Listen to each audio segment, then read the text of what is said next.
Hi students, my self Manish Kumar और आप देख रहे हैं अपना favourite channel tricky chemistry by Manish sir. तो क्लास 10th में अपन ने जो लास्ट क्लास थी उसके अंदर रासायनिक विक्रियाओं के जो प्रकार बचे हुए थे 3, उनको देख लिया था। कुल अपने पास 4 प्रकार की विक्रियाएं थी, जिनमें से जो पहला प्रकार था विक्रियाओं का वो था संयोजन या संयुग्मन विक्रिया, दूसरा प्रकार था वियोजन या अपघटनीय विक्रिया, तीसरा प्रकार था विस्थापन और चौथा प्रकार था द्विविस्थापन। तो इस प्रकार जो रासायनिक विक्रियाओं के प्रकार थे वो इससे पिछले वाले वीडियोस में आपको मिल जाएंगे, तो आप वहां से देख सकते हैं। लेकिन आज अपन एक बहुत ही शानदार टॉपिक जो आपको 10th क्लास में यूज होगा, 12th क्लास में भी यूज होगा और 11th क्लास में भी इसका यूज होगा। मतलब आप इसको 10th क्लास में अभी सीख लो, जिससे कि आपको बोर्ड में भी बहुत अच्छे नंबर मिल जाएंगे, बहुत अच्छे नंबर आ जाएंगे इससे, और 11th और 12th में भी इसका यूज होगा और हायर स्टैंडर्ड की क्लासेस है ना, वहां पे भी ये काम में आएगा। इसका मतलब बहुत ही ज्यादा इंपॉर्टेंट है। तो आज की क्लास को आप बिल्कुल सीरियस होकर आप देखेंगे, वीडियो को बीच में स्किप न करें, नहीं तो आपको वीडियो में दी गई पूरी जानकारी नहीं मिल पाएगी। और वीडियो आपको अच्छे लग रहे हैं तो उनको लाइक कीजिए, कमेंट कीजिए और चैनल को सब्सक्राइब अगर नहीं किया हो तो चैनल को प्लीज आप पहले सब्सक्राइब कर दीजिए, ठीक है। तो देखते हैं आज अपन जो टॉपिक लेके आए हैं वो कौन सा लेकर आए हैं। तो आज का जो टॉपिक अपने पास रहेगा वो रहेगा ऑक्सीकरण और अपचयन। क्या रहेगा? ऑक्सीकरण और अपचयन, ठीक है। अब मैं आपको ऑक्सीकरण की परिभाषा बताऊंगा, लेकिन अपचयन की नहीं बताऊंगा। अब आप सोच रहे होंगे क्यों नहीं बताओगे सर? तो मैं इसलिए नहीं बताऊंगा कि ऑक्सीकरण की परिभाषा आने के बाद आपको अपचयन की याद रखने की जरूरत ही नहीं पड़ेगी। आप खुद ही कह दो कि सर हम तो ऑक्सीकरण याद कर लेंगे, उसके बाद अपचयन जो उसमें तो उसका बिल्कुल विपरीत ही हो रहा है, ठीक है। तो केवल ऑक्सीकरण पे फोकस कीजिए आप, ठीक है। तो देखिए, सबसे पहले ऑक्सीकरण किसे कहते हैं? तो यदि किसी अभिक्रिया में ऑक्सीजन का योग हो रहा है, क्या हो रहा है? यदि किसी अभिक्रिया में ऑक्सीजन का योग होता है, मतलब ऑक्सीजन जुड़ता है, योग का मतलब हुआ जुड़ना। अगर ऑक्सीजन जुड़ रहा है तो ऑक्सीजन के जुड़ने को क्या बोलते हैं? ऑक्सीकरण बोलते हैं। इसका मतलब इसका उल्टा क्या हो जाएगा? इसमें ऑक्सीजन का जुड़ने की जगह भी क्या हो जाएगा? हटना। ऑक्सीजन का हटना, ठीक है। आप इनको लिखते जाइएगा, जैसे जैसे समझ में आते जाए वैसे लिखते जाइएगा। फिर मैं इनके एग्जांपल बताऊंगा आपको किस तरीके से ऑक्सीजन जुड़ सकता है, हट सकता है, ठीक है। दूसरा देखो, दूसरा बाद में देखेंगे, पहले बार तीसरा देखते हैं। तीसरे नंबर पे क्या है कि अगर ऑक्सीजन जुड़ रहा है ना, ऑक्सीजन जुड़ रहा है तो भी ऑक्सीकरण है, और हाइड्रोजन अगर हट रहा है, हाइड्रोजन अगर हट रहा है या हाइड्रोजन का निकलना, ऑक्सीजन जुड़े या हाइड्रोजन हटे, दोनों स्थिति में क्या होता है? दोनों स्थिति में क्या होता है? ऑक्सीकरण। और इसी तरीके से इस तरफ लेंगे अगर, तो इसको बोलेंगे हाइड्रोजन का योग, मतलब हाइड्रोजन का जुड़ना। आ रही बात समझ में? तो देखो, आपको पता लग गया होगा कि बिल्कुल अपोजिट करते चले जा रहे हैं, कुछ भी स्पेशल यहाँ पर नहीं कर रहे हैं, ठीक है। अब चौथे नंबर की परिभाषा फिर नहीं बता रहा हूं मैं आपको, 5वें नंबर पे आ रहा है। 5वें नंबर पर, 5वें नंबर पे जो आता है वो आता है इलेक्ट्रॉन की कमी, और यही सबसे ज्यादा इंपॉर्टेंट है। अब देखो, किसी को अगर 5वें नंबर की परिभाषा आ जाएगी ना, तो वो 6ठे और 7वें नंबर की परिभाषा अपने आप बना लेगा। अब कुछ स्टूडेंट तो देख के डर जाएंगे कि 7 परिभाषा होगी, कैसे याद रखेंगे? तो देखो, कुछ है ही नहीं इसके अंदर, बिल्कुल सिंपल है। ऑक्सीजन जुड़े, हाइड्रोजन हटे, ठीक है, या इलेक्ट्रॉन क्या हो जाए? कम हो जाए। अब देखो, ये 3 परिभाषाएं इनका मुख्य आधार थी, इनसे ही मैं बाकी परिभाषाएं बनाऊंगा। बाकी जो परिभाषाएं हैं वो इनसे ही बनाई जाएगी। जैसे दूसरे नंबर पे क्या आएगा? ऑक्सीजन जो ऑक्सीजन पे माइनस चार्ज होता है, माइनस। अब अगर ऑक्सीजन जुड़ गया किसी रिएक्शन के अंदर, तब तो ऑक्सीकरण है ही, लेकिन ऑक्सीजन के अलावा अगर कोई माइनस वाला परमाणु जुड़ जाए, मतलब जिसके ऊपर माइनस चार्ज होता है, वो भी अगर जुड़ जाए तो भी उसको क्या बोलते हैं? ऑक्सीकरण, ठीक है। तो यहाँ पर जो दूसरी परिभाषा है वो पहली परिभाषा का ही दूसरा रूप हो गई, ऋण विद्युतीय तत्व का योग, ऋण विद्युतीय तत्व का योग, ठीक है। ऐसे ही हाइड्रोजन जो है, हाइड्रोजन उस पर चार्ज होता है प्लस, इसका मतलब यहाँ पर क्या हो जाएगा? धन विद्युतीय तत्व का हटना या फिर निष्कासन, ठीक है। किसका? धन विद्युतीय तत्व का हटना। आगे बात समझ में? ठीक है। अब देखो, इस 5वें नंबर की ये 3 परिभाषाएं याद करने के लिए बोल रहा हूं मैं आपको, 7 परिभाषा याद करने के लिए नहीं बोल रहा हूं। 3 परिभाषा याद रखनी है और उनसे बाकी 4 बनानी आनी चाहिए। अब देखो यहाँ पर क्या लिखा हुआ है, इलेक्ट्रॉन की कमी।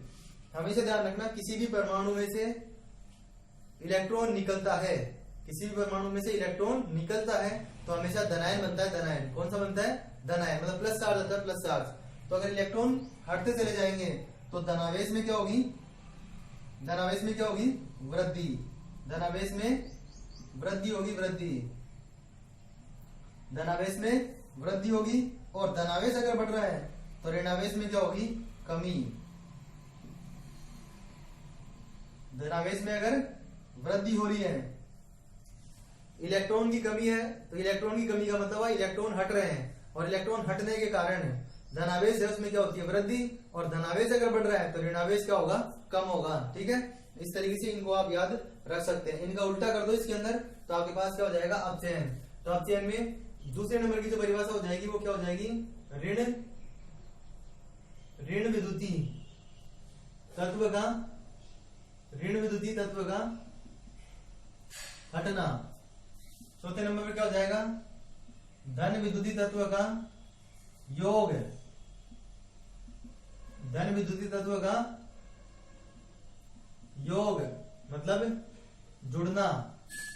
पांचवें नंबर पर इलेक्ट्रॉन की कमी हो रही है इधर, तो इधर क्या हो जाएगी, इलेक्ट्रॉन की वृद्धि, इलेक्ट्रॉन की वृद्धि। इधर धनावेश में कमी हो रही है, सॉरी वृद्धि हो रही है, तो यहां पर क्या आ जाएगा, धनावेश में कमी, धनावेश में कमी।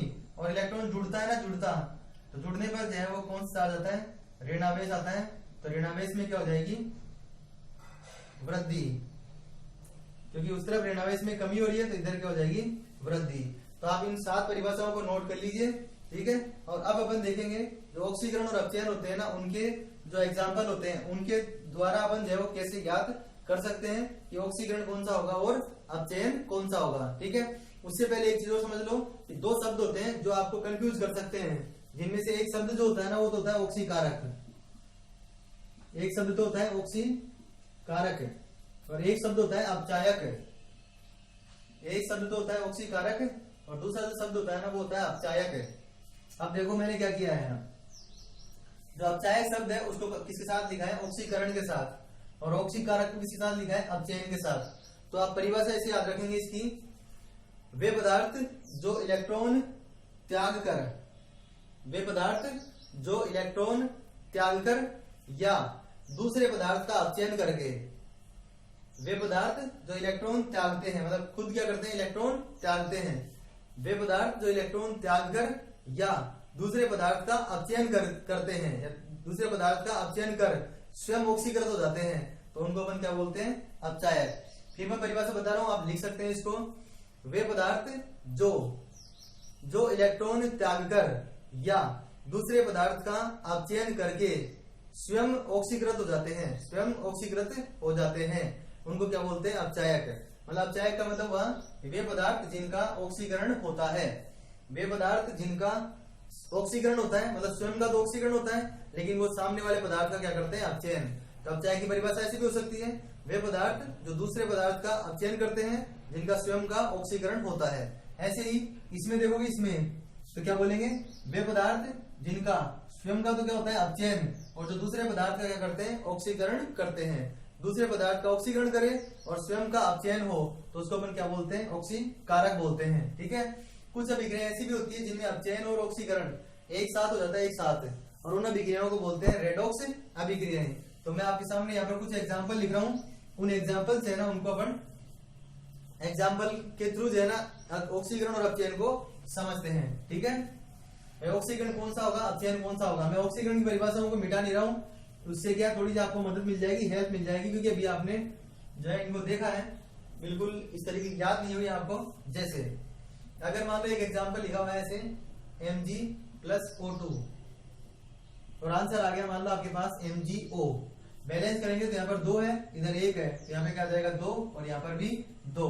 ठीक है, अब देखो ये जो मैग्नीशियम था पहले अकेला था, लेकिन इधर जाने के बाद इसके पास क्या जुड़ गया, ऑक्सीजन जुड़ गया इसमें। इसका मतलब क्या हो गया, इसका ऑक्सीकरण। क्या हो गया है इसका, ऑक्सीकरण। ठीक है, ऐसे ही मान लो ऐसे लिख देते हैं C+O2, क्या बन जाता, क्या बन जाता, CO2। या फिर ऐसे लिख देते H प्लस O2, क्या बन जाता, SO2। इनमें सब में क्या हो रहा है, ऑक्सीजन जुड़ रहा है, इसलिए इसको क्या बोलेंगे, इन अभिक्रियाओं को सबको क्या बोलेंगे, ऑक्सीकरण। अब देखो मैं एक ट्रिक बता रहा हूं आपको कि आप ऑक्सीकरण के उदाहरण याद रख लोगे ना, किसके, ऑक्सीकरण के। तो अब चेन वालों में ज्यादातर में आप जो है उनको उल्टा करके लिख सकते हो। जैसे ये जो रिएक्शन है वो किसका एग्जांपल है, ऑक्सीकरण का। इसको उल्टा लिख दो आप, ऐसे लिख दो 2MgO। आंसर किसमें आ गया, Mg प्लस O2, ये आ गया आंसर। तो इसमें ऑक्सीजन क्या हो रहा है, हट रहा है, और ऑक्सीजन हटने की वजह से इसको कौन सी अभिक्रिया बोलेंगे, अब चेन अभिक्रिया बोलेंगे। आगे बात समझ में, अब चेन अभिक्रिया बोलेंगे इसको, ठीक है। उसके बाद में कुछ हार्ड रिएक्शन भी दे देते हैं ऐसे, जैसे CH3 CH2 OH, और यहां पर इसका आंसर दे देते हैं CH3 CHO प्लस H2, ऐसे इस तरीके से लिख के दे देते हैं। आपको क्या करना है, आपको इस रिएक्शन को देखकर, वैसे यहाँ पे उत्प्रेरक भी दिया होगा लेकिन उसका आपको मतलब नहीं है, आपको तो रिएक्शन देखनी है और ये बताना है कि ऑक्सीकरण हुआ कि अपचयन हुआ। तो देखो एक बार, इसमें हाइड्रोजन जुड़ा कि कार्बन जुड़ा कि हाइड्रोजन ऑक्सीजन जुड़ा, ये देखना है। तो देखो इसमें कार्बन 2 है, इधर भी कार्बन 2 है, ऑक्सीजन 1 है, इधर भी 1 है, इसका मतलब ऑक्सीजन का योग तो नहीं हुआ इसके अंदर, लेकिन हाइड्रोजन कितने इसमें 6 है, 6। तो 2 हाइड्रोजन इसमें कम हुए हैं, कम क्या हुए, 2 हाइड्रोजन इसमें कम हो गए, और कम होने की वजह से इसको क्या बोलेंगे, हाइड्रोजन की कमी की वजह से क्या हो रहा है, यहाँ पर हाइड्रोजन जो उसकी क्या हो रही है, कमी, और कमी की वजह से इसको क्या बोल रहे हैं अपन, ऑक्सीकरण। ठीक है, समझ में आ रही है बात। इसी को उल्टा लिख देते, इस तरफ इसको लिख दो और इस तरफ उसको लिख दो, तो क्या हो जाएगा, ये अपचयन। ठीक है, इसके अलावा कुछ आयनों के रूप में रिएक्शन दी जाती है, उनको थोड़ा ध्यान से रखना है आपको। जैसे मान लो ऐसे लिख के दे दिया Fe, ऐसे दे देंगे, ऐसे कुछ रिएक्शन आपको इस तरीके से लिखी आ जाएंगी, और उनके लिए आपसे पूछेंगे कि ये ऑक्सीकरण है, अपचयन है, इस तरीके से। ठीक है, जैसे ऐसे लिख दिया Cl2 2Cl माइनस, ऐसे इस तरीके से। कितने भी एग्जाम्पल आपको यहाँ पर दिए हुए आ सकते हैं।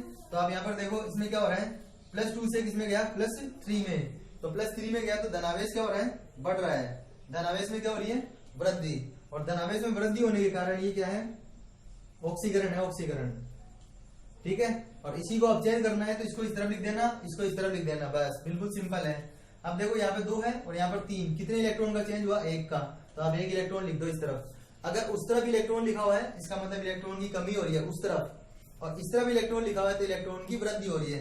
जैसे यहाँ पर देखो प्लस का 4 चार्ज है, यहाँ पर कितना हो गया, प्लस का 2, धनावेश क्या हुआ है इसके अंदर, कम, और धनावेश कम होने की वजह से इसको क्या बोलेंगे, अपचयन।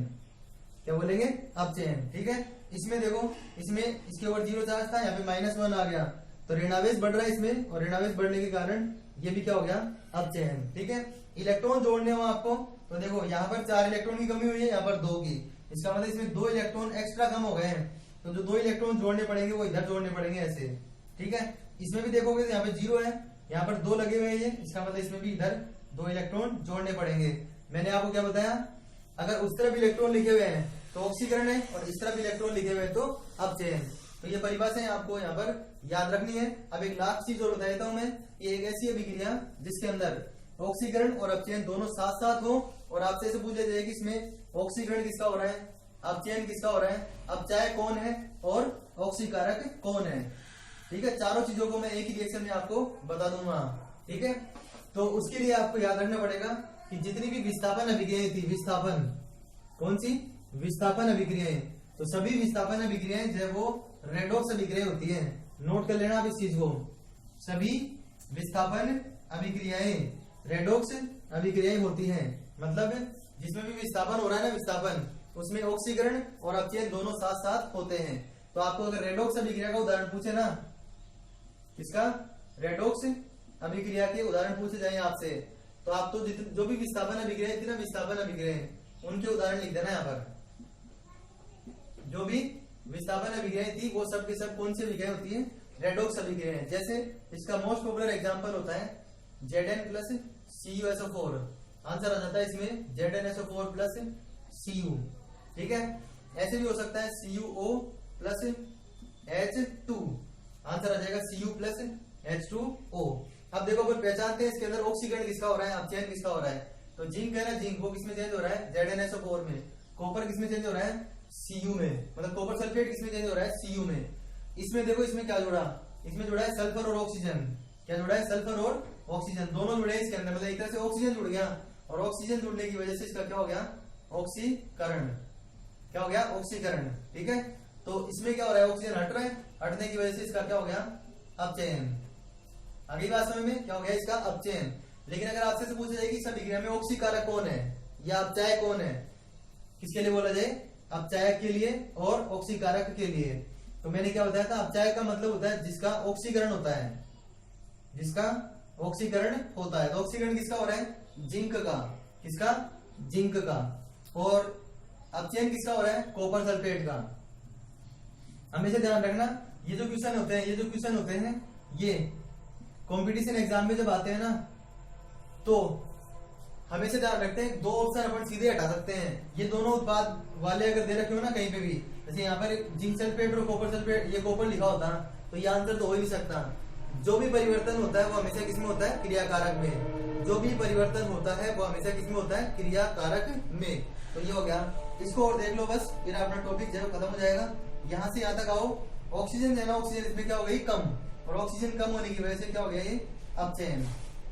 क्योंकि ऑक्सीजन जुड़ता है ना तो ऑक्सीकरण होता है। ऐसे इसके अंदर देखोगे, इसके अंदर यहाँ पर, तो इसमें क्या हो रहा है? ऑक्सीजन जुड़ रहा है, तो इसका क्या हो गया? ऑक्सीकरण। ठीक है, और ऑक्सीकरण और अपचयन दोनों साथ साथ हो रहे हैं, इसलिए रेडॉक्स अभिक्रियाएं हैं, विस्थापन अभिक्रियाएं है ही। ये देखो, जिंक ने कॉपर को यहाँ से हटा दिया, अकेला कॉपर इधर आ गया। ऐसे ही हाइड्रोजन ने Cu को हटा दिया, यहाँ पर देखो ये। ठीक है, अब अगर इसमें पूछेंगे आपसे वही ऑक्सीकारक और अपचायक, तो अपचयन जिसका हो रहा है, इसका अपचयन हो रहा है, इसका मतलब ये कौन है? ऑक्सीकारक है। ये कौन हुआ? ऑक्सीकारक। और इसका ऑक्सीकरण हो रहा है, और ऑक्सीकरण होने की वजह से जो H2 है ना, H2, वो उसकी कौन सी प्रकृति हो गई? अपचायक प्रकृति हो गई। ठीक है, तो इस तरीके से अपन ने आज की क्लास में 5 चीजें सीख ली है। 5 पहली कौन सी? ऑक्सीकरण की 7 परिभाषाएं, उनके विपरीत अपचयन की 7 परिभाषाएं, फिर ऑक्सीकारक किसे कहते हैं, अपचायक किसे कहते हैं, और 5वीं जो चीज अपन ने सीखी है वो होती है रेडॉक्स अभिक्रिया किसे कहते हैं। रेडॉक्स अभिक्रियाओं को उदाहरण के लिए मैंने बता दिया आपको, अलग से कोई भी उदाहरण आपको याद नहीं रखना है, केवल विस्थापन अभिक्रियाओं वाले जो उदाहरण है ना उनको आप इसके अंदर लिख देना। ऑक्सीकारक, अपचायक, इनकी पहचान आपको करनी आनी चाहिए। तो इसी तरीके से आप चैनल के साथ बने रहिए और ज्यादा से ज्यादा स्टूडेंट तक आप इनको शेयर कीजिए। वीडियो आप अच्छे लग रहे हैं आपको तो इनको लाइक कीजिए और कमेंट कीजिए। चैनल को अगर अभी तक भी आपने सब्सक्राइब नहीं किया है तो चैनल को सब्सक्राइब करके बेल आइकन को प्रेस कर दीजिए। ठीक है, थैंक्स फॉर वॉचिंग।